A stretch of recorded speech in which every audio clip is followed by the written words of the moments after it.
হচ্ছে এইবার আমরা শুরু করছি হ্যালো অ্যালকেনের রাসায়নিক ধর্ম সম্বন্ধে নিয়ে। রাসায়নিক ধর্মের রিয়াকশন গুলো বলার আগে আমরা কতগুলো প্রিলিমিনারি বা বেসিক জিনিস সম্পর্কে আলোচনা করব।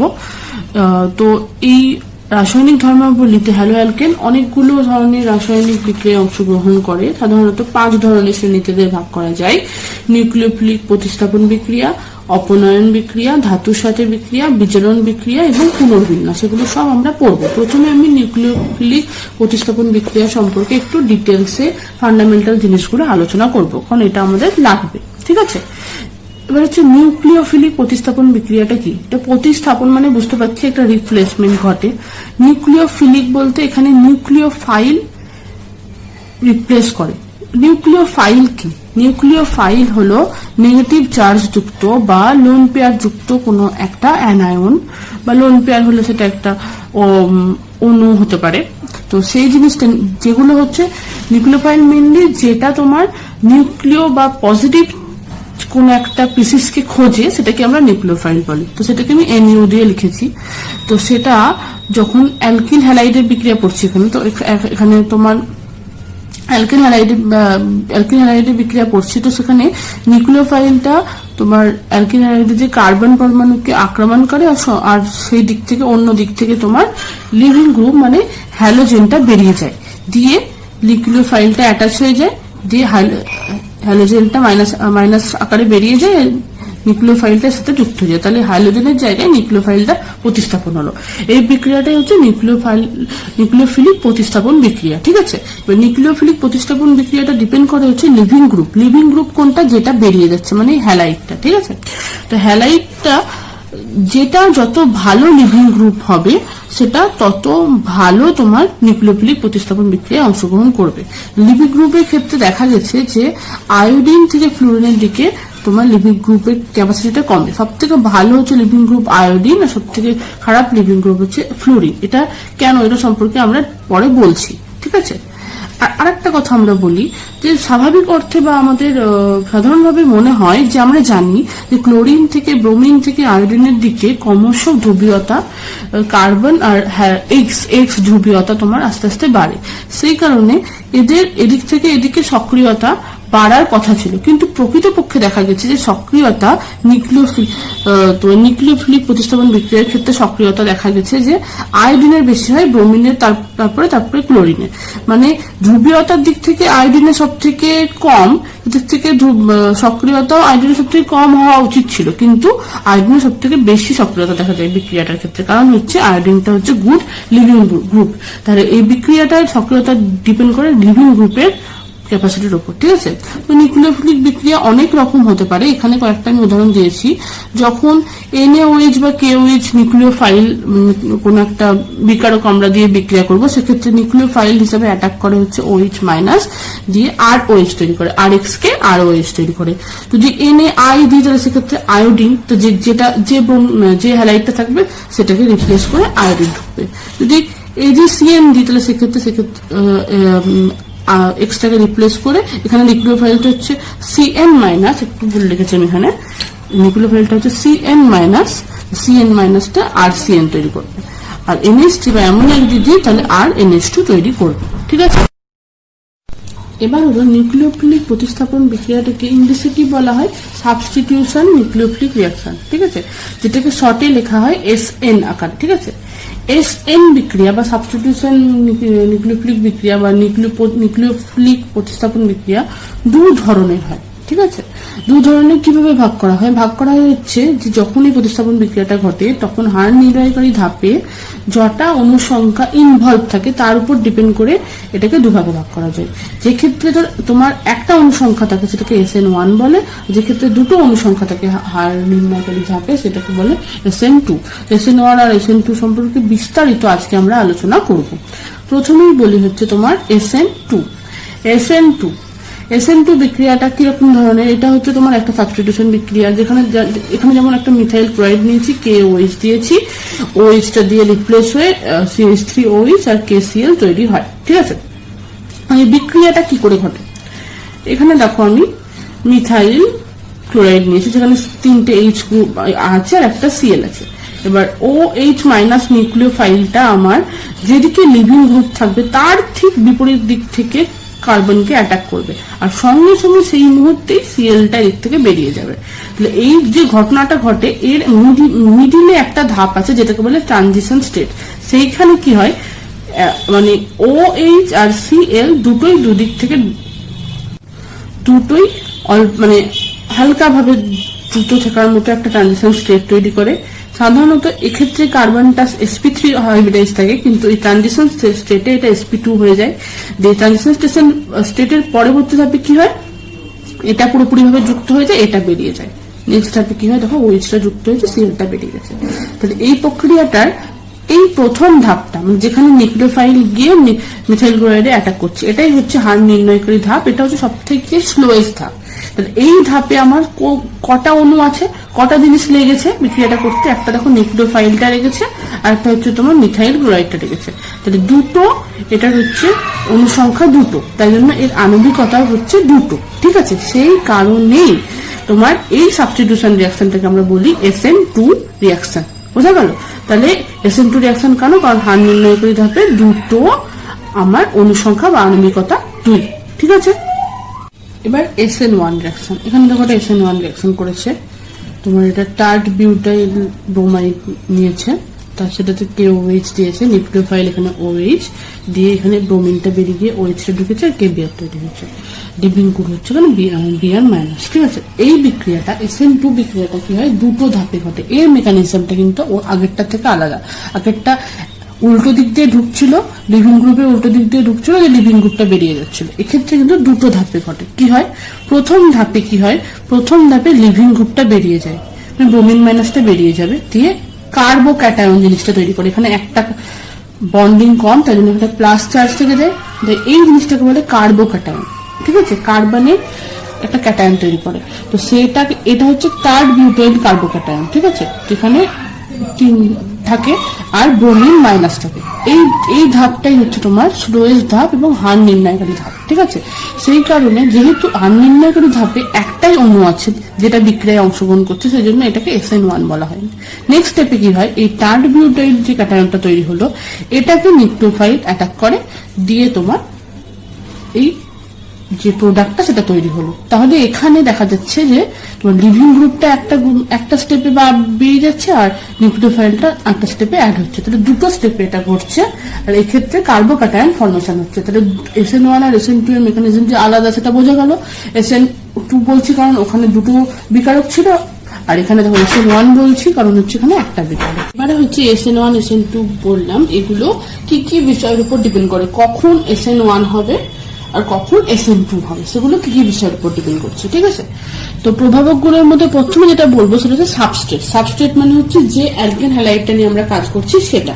ঠিক আছে, এক্ষেত্রে দেখো অ্যালকেন, যদি আমরা SN2 রিয়াকশনের কথা ভাবি, তাহলে কি হয়, অ্যালকিন হ্যালাইডের বিপরীত দিক থেকে নিউক্লিওফাইল অ্যাটাক করে। ঠিক আছে, তো এক্ষেত্রে দেখো এই কন্টিনিউয়াস এদিক থেকে এদিকে আমার কি হচ্ছে, 1 ডিগ্রি 2 ডিগ্রি 3 ডিগ্রি হচ্ছে, এবং তোমার দেখো কার্বনের এই কার্বনকে ঘিরে, সেন্টার কার্বনকে ঘিরে স্টেরিক হিন্ড্রেস বা তোমার স্টেরিক যে জায়গার যে একটা সমস্যা দেখা দিচ্ছে, মানে এক্ষেত্রে দেখো যে জায়গাটা কমছে, এক্ষেত্রে দেখো জায়গাটা আরো কমছে। তো নিউক্লিওফাইলটা অ্যাটাক করা জায়গাটা কিন্তু কন্টিনিউয়াস 1 ডিগ্রি থেকে 2 ডিগ্রি থেকে 3 ডিগ্রিতে কমে যাচ্ছে। ঠিক আছে, তাই জন্য কি হচ্ছে, নিউক্লিওফাইলটা অ্যাটাকটা বাধাপ্রাপ্ত হচ্ছে যত আমার স্টেরিক হিন্ড্রেন্স বাড়ছে সাবস্ট্রেটে। ঠিক আছে, সাবস্ট্রেটে স্টেরিক হিন্ড্রেন্স বাড়ার সাথে সাথে তোমার কার্বনের কাছে নিউক্লিওফাইলের আসাটা বাধাপ্রাপ্ত হয় এবং তখন অ্যাটাকটা হতে বাধা পায়। ফলে কি হয়, এদিক থেকে এদিকে যত যাব নিউক্লিওফাইল অ্যাটাকটা বাধা পাবে বলে SN2 রিয়াকশনটা হ্রাস পাবে। তাই কারণে SN2 রিয়াকশনটা তোমার 1 ডিগ্রি 2 ডিগ্রি 3 ডিগ্রি থেকে কন্টিনিউয়াস কমতে থাকে। সব থেকে ভালো হয় যেগুলোতে সব থেকে কম স্টেরিক হিন্ড্রেন্স থাকে, সেক্ষেত্রেই তোমার SN2 রিয়াকশনটা হয়। ঠিক আছে, এবার SN1 রিয়াকশনের ক্ষেত্রে দেখো ব্যাপারটা উল্টো। SN1 রিয়াকশনে কি হয়, ফার্স্ট স্টেপেই আমার কার্বোক্যাটায়ন তৈরি হয়ে যায়। তাহলে 1 ডিগ্রি 2 ডিগ্রি 3 ডিগ্রির দিকে যত কার্বোক্যাটায়ন গুলো তৈরি হবে, আমরা জানি টার্সিয়ারি বিউটাইল বা 3 ডিগ্রি কার্বোক্যাটায়নটা কিন্তু 1 ডিগ্রি কার্বোক্যাটায়নের থেকে অনেক বেশি স্টেবল হয়। কারণ কি, এটাতে তোমার CH3 গ্রুপের ইন্ডাকটিভ এফেক্ট থাকবে, ইলেকট্রনিক এফেক্ট থাকবে, যেটা আমরা 12 পড়েছিলাম সিএসটি গ্রুপ, এর উপর তোমার ইলেকট্রন ডেন্স মানে এখান থেকে তোমার ইলেকট্রনিক এফেক্টের জন্য এর উপর তোমার প্লাস চার্জেস স্থায়িত্বতা বাড়িয়ে দেবে, সেই কারণে তোমার সিএসটি গ্রুপ থাকার জন্য এদিক থেকে এদিকে কন্টিনিউয়াস তোমার স্থায়িত্বটা বাড়ছে। তো যত তোমার কার্বোক্যাটায়নের স্থায়িত্ব বাড়বে তত তোমার পরবর্তী স্টেপটা মানে কি হয় SN1 এ পরবর্তী স্টেপে নিউক্লিওফাইল অ্যাটাক করে তত ভালোভাবে হবে। তাই জন্য আমার কি হয় কার্বোক্যাটায়নের স্থায়িত্ব বাড়ার জন্য এদিক থেকে এদিকে SN1টাই মেনলি হয়। SN2টা কিন্তু মানে 3 ডিগ্রি 2 ডিগ্রি স্টেরিক বাড়ার সাথে সাথে কিন্তু SN2টা কমে যায়, সেক্ষেত্রে SN1টা হয় কারণ কার্বোক্যাটায়নটা স্টেবল হচ্ছে। ঠিক আছে, তাহলে সাবস্ট্রেটের উপর ডিপেন্ড করছে যে 3 ডিগ্রির ক্ষেত্রে কিন্তু SN1টা সব থেকে ভালো হয় আর 1 ডিগ্রির ক্ষেত্রে SN2টা সব থেকে ভালো হয়, সাবস্ট্রেটের উপর এভাবে ডিপেন্ড করছে। ঠিক আছে, সেম কারণেই তোমার যদি সাবস্ট্রেটটা যদি অ্যালাইলিক হ্যালাইড হয়, বেনজাইল হ্যালাইড হয়, তাহলে কি হবে তোমার ওই ক্যাটায়ন গুলো তৈরি হবে, সেই ক্যাটায়ন গুলো রেজোনেন্সের মাধ্যমে ইজিলি স্টেবল হবে। সেই কারণে এগুলো কিন্তু SN1 দেখাবে, SN2 দেখাবে না। ঠিক আছে, যেহেতু ক্যাটায়ন গুলো রেজোনেন্সের মাধ্যমে স্টেবল হয়। ঠিক আছে, এবার হচ্ছে ডিপেন্ড করে হচ্ছে দ্রাবকের প্রকৃতির উপর। আমরা যে দ্রাবকটা আমরা যেখানে রিয়াকশনটা করছি সেখানে দ্রাবকটা কি নিয়েছি মানে রিয়াকশন মিডিয়ামে দ্রাবকটা কি তার উপরেও কিন্তু ডিপেন্ড করবে এটা SN1 হবে না SN2 হবে। ঠিক আছে, যদি পোলার প্রোটিক দ্রাবক নিই যেমন মিথাইল অ্যালকোহল, তারপরে ইথাইল অ্যালকোহল, জল, যেগুলো পোলার প্রোটিক দ্রাবক ধ্রুবীয়তা আছে, সেগুলো নিলে কি হয় কার্বোক্যাটায়ন এবং হ্যালাইড যে আয়নটা যে অ্যানায়নটা সেটা হচ্ছে স্থায়িত্ব লাভ করে। কিভাবে দেখো, হ্যালাইড আয়নটা এভাবে জলকে ঘিরে, জল একটা হচ্ছে প্রোটিক দ্রবণ, এইভাবে হাইড্রোজেন বন্ডিং এর মাধ্যমে এটাকে স্টেবল করে দেয়। সেম ভাবে কার্বোক্যাটায়নটাকেও স্টেবল করে দেয়। তাই পোলার প্রোটিক সলভেন্টে যেহেতু হ্যালাইড আয়ন আর কার্বোক্যাটায়নটা স্টেবল হয়ে যাচ্ছে, সেজন্য এক্ষেত্রে SN1টার জন্য এই পোলার প্রোটিক সলভেন্টটা কিন্তু উপযুক্ত। ঠিক আছে, পোলার প্রোটিক সলভেন্টটা কিন্তু SN1 এর জন্য উপযুক্ত। নেক্সট পোলার অ্যাপ্রোটিক সলভেন্ট যেমন হচ্ছে তোমার DMSO, DMF মানে হলো তোমার ডাইমিথাইল সালফক্সাইড, NN ডাইমিথাইল ফর্মামাইড। এগুলো কি হয়, এগুলো হচ্ছে অ্যাপ্রোটিক নন পোলার অ্যাপ্রোটিক সলভেন্ট। এগুলো কিন্তু হাইড্রোজেন বন্ডিং করতে পারে না। ঠিক আছে, এগুলো কি হয় ক্যাটায়নকে হাইড্রোজেন বন্ডিং এর মাধ্যমে স্থায়িত্ব দিতে পারে না, স্থায়িত্ব দিতে পারলেও কিন্তু হাইড্রোজেন বন্ডিং এর মাধ্যমে অত ভালো স্থায়িত্ব দিতে পারে না। প্লাস এটা হচ্ছে অ্যানায়ন, যেটা হ্যালাইড অ্যানায়ন যেটা নিউক্লিওফাইল হিসেবে কাজ করে, সেটাকেও মুক্ত রাখে, সেই কারণে ইজিলি সেটা তোমার সাবস্ট্রেটকে অ্যাটাক করতে পারে। সেই কারণে এটা হচ্ছে তোমার SN2 এর জন্য হচ্ছে পোলার অ্যাপ্রোটিক দ্রাবকটা তোমার SN2 এর জন্য উপযুক্ত, SN1 এর জন্য কিন্তু নয়। তাহলে SN2 পোলার অ্যাপ্রোটিক দ্রাবকে SN2 হয় আর পোলার প্রোটিক দ্রাবকে SN1 হয়। হ্যাঁ, নেক্সট হচ্ছে নিউক্লিওফাইলের গাঢ়ত্ব এবং প্রকৃতি। নিউক্লিওফাইলের গাঢ়ত্ব এবং প্রকৃতির উপর SN1 ডিপেন্ড করে না, কেবলমাত্র SN2 ডিপেন্ড করে। তো নিউক্লিওফাইল যেটা আমরা ইউজ করছি সেটার প্রত্যেকটা যদি অ্যাটাকিং গ্রুপ সেম হয়, যেমন এটার এই তিনটেরই দেখো অ্যাটাকিং গ্রুপ অক্সিজেন, এটারও তাই দুটোরই অ্যাটাকিং মানে যেটা অ্যাটম OH। ঠিক আছে, সেক্ষেত্রে যার ক্ষারকত্ব বেশি হবে সেটা তত ভালো শক্তিশালী নিউক্লিওফাইল হবে। দেখো এদিক থেকে এদিকে ক্ষারকত্ব বাড়ে, এটা বেশি ভালো ক্ষার, তাই জন্য যেটার ক্ষারকত্ব বেশি সেটা অধিক শক্তিশালী নিউক্লিওফাইল। সেই কারণে এদিক থেকে এদিকে নিউক্লিওফাইল শক্তিশালী হচ্ছে, আবার এদিক থেকে এদিকেও নিউক্লিওফাইল শক্তিশালী হচ্ছে। আবার যদি আলাদা আলাদা অ্যাটাকিং অ্যাটম মানে নিউক্লিওফাইলের অ্যাটমটা যদি আলাদা হয়, এখানে যেমন কার্বন, এখানে নাইট্রোজেন, এখানে OH মাইনাস অক্সিজেন, সেটা যদি হয় তাহলে সেক্ষেত্রে তোমার কম তড়িৎ ঋণাত্মক যেটা এবং আকারে বড় যেটা সেটা কিন্তু তোমার অধিক ভালো শক্তিশালী নিউক্লিওফাইল হবে। যেমন এখানে এটা কম তড়িৎ ঋণাত্মক, আকারে বড় হয়তো তোমার এগুলো বেশি, কিন্তু যেহেতু এটা কম তড়িৎ ঋণাত্মক সেক্ষেত্রে এটা হচ্ছে অধিক ভালো নিউক্লিওফাইল। সেম ভাবে এটাও তাই, দেখো এগুলোর তড়িৎ ঋণাত্মকতা এটার কম, প্লাস এটা আকারেও আবার বড়, সেই জন্য এক্ষেত্রে আবার এটা হচ্ছে অধিক ভালো মানে তোমার তোমার নিউক্লিওফাইল শক্তিশালী। ঠিক আছে, তাহলে আকারে বড় এবং কম তড়িৎ ঋণাত্মক গুলো হচ্ছে অধিক ভালো নিউক্লিওফাইল, আর সেম যখন অ্যাটাকিং গ্রুপ থাকবে সেক্ষেত্রে যার ক্ষারকত্ব বেশি হচ্ছে সেটা হচ্ছে অধিক ভালো নিউক্লিওফাইল। তাহলে আশা করি বোঝা গেল। ঠিক আছে। লিভিং গ্রুপ, যেটা সম্পর্কে প্রথমেই আমি একটু বলেছিলাম। লিভিং গ্রুপের ওপর তোমার সাবস্টিটিউশন রিয়াকশনটা অনেকটাই ডিপেন্ড করে, ঠিক আছে। দুর্বল ক্ষারক অর্থাৎ তীব্র ক্ষার থেকে যে অ্যানাইনগুলো তৈরি হয় সেগুলো হচ্ছে উৎকৃষ্ট লিভিং গ্রুপ। এখান থেকে এত দূর অব্দি যদি আমরা ভাবি তাহলে দেখো এদিক থেকে এদিকে যত যাচ্ছি তত তোমার এগুলো কি হচ্ছে, দুর্বল ক্ষারক তীব্র অ্যাসিড থেকে তৈরি হয়েছে। কিরকম, এটা HCN থেকে তৈরি হয়েছে, এটা তোমার দুর্বল ক্ষারক, সেটা আমরা জানি।